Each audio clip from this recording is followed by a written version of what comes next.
Because the family couldn't afford a coffin, Sun was simply wrapped in a mat. But now, both the mat and the young man's body were exposed, with a few crows circling overhead as if ready to swoop down and peck. Witnessing this, Ba Hua could only gasp and then collapse unconscious onto the ground. Hai, too, fell to the earth, equally stunned and distraught.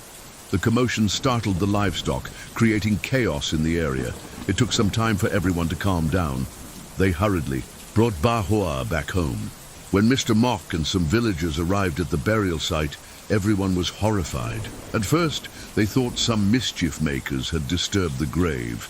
But on closer inspection, the dug-up soil appeared to be pushed up from beneath, not tampered with by human hands. People began whispering among themselves. Then Mr. Mock turned to Hai. Hai, you cannot leave it like this. You must perform a small ritual and then cremate Sun's body.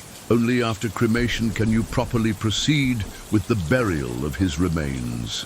At this moment, Hai felt utterly helpless. Following Mr. Mock's instructions, he watched as the fire slowly consumed his brother's body. Tears streamed down his cheeks. Why must you suffer like this, son? Even in death you cannot find peace, he whispered. By the late afternoon, Ba Hua finally regained consciousness after taking more restorative medicine from Mr. Mock.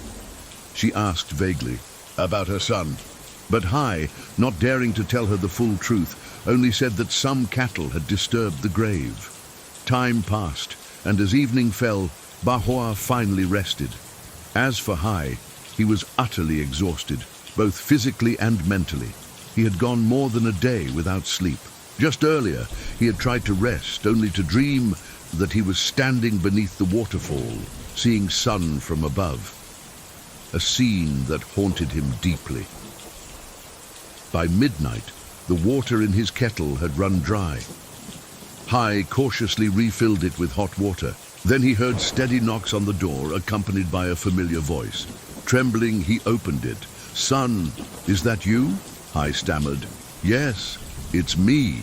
Please open the door. I'm cold and hungry," came the voice. But Hai's heart sank. "Son, you're gone. You're dead." The voice of Sun changed instantly, no longer the gentle tone from earlier, but sharp, almost reproachful.